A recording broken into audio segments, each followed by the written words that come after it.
Last year on Halloween, I made a delicious 400-year-old recipe for soul cakes. This year, I'm just really interested in getting drunk. So this week on my quest to see what food from history tastes like, I'm going back to the 1950s to try and test a Halloween cocktail. So as you might have worked out, I'm British. And because I live in Britain, Halloween isn't the same big occasion that it is for other countries. I'm not sure why I'm just beating around the bush for America. Don't get me wrong, some people will give it a try.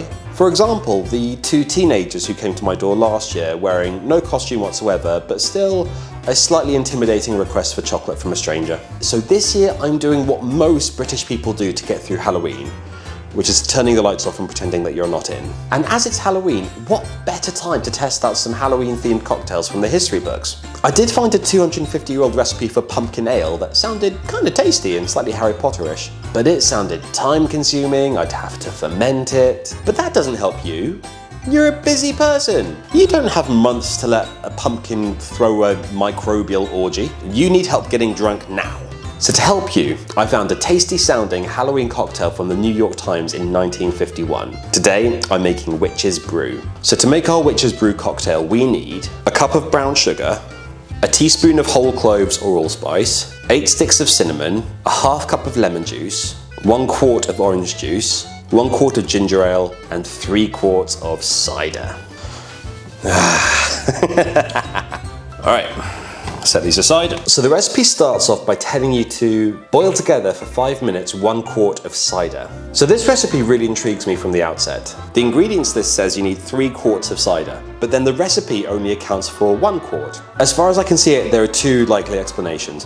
1, the writer couldn't count, or at least was in bad need of a proofreader. Or 2, the writer intended for us to drink 2 quarts of cider whilst making this cocktail. Either way, I don't think I've got it within me to drink all of this tonight, so I'm gonna halve the ingredients. I also had 3 pints of this same scrumpy last night, and that was enough to make me feel like my brain was on shuffle.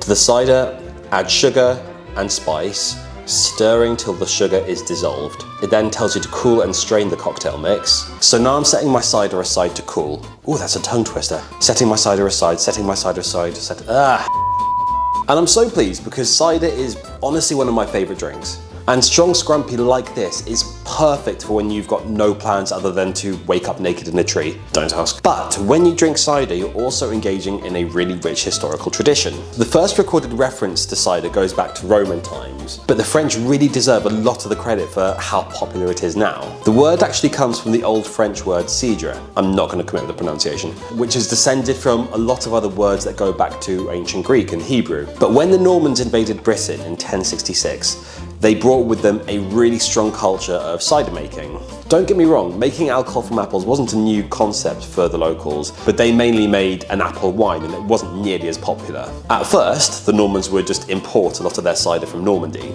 but over time they started planting orchards of cider apple trees in the southeast of England. And before long, both the apples and the techniques involved in cider making began to spread across the entire country. Now that our cocktail is fully chilled, it tells us to pour over ice in a hollowed out pumpkin or a punch bowl. The only pumpkin I have has holes in it, so I'm going for the punch bowl. Add the lemon juice and the orange juice, then chill. And add ginger ale just before serving. When I was looking for ideas for historical Halloween food, I originally thought about somehow recreating the mythical Salem acid bread. So in the 1970s, one academic put forward an alternative theory as to what might have inspired the Salem witchcraft trials. And the idea was that the satanic dancing and visions as reported in the trial could have been a result of ingesting a fungus that was known to cause twitching, spasms, and delirium. And this was ergot, a fungus that could grow on rotted rye crops and could incidentally have made its way into some bread. The theory was that ergot usually thrives in a cold winter followed by a wet spring. And the academic had evidence to suggest that these were the weather patterns around the time of the Salem witch trials. The reason why I got put off trying this, apart from my lack of connection to anyone who could have actually sold me acid, was more that this ergot bread theory is so disputed by historians. A lot of people seem to really love this theory that this awful chapter in human history could be explained by a bunch of people being off their tits on acid. But other academics have tried to debunk the theory, partly because of wider contributing factors that are suspected to have influenced the Salem witch trials, but also because although only a few people from each house ever would have been implicated in the trials, the whole house would have eaten the same bread, so the theory is Yeah. So the theory isn't conclusive, and this saves me from having to go on a watch list for trying to buy acid in London. So you have it, Witch's Brew, a 1950s Halloween themed cocktail. Let's try.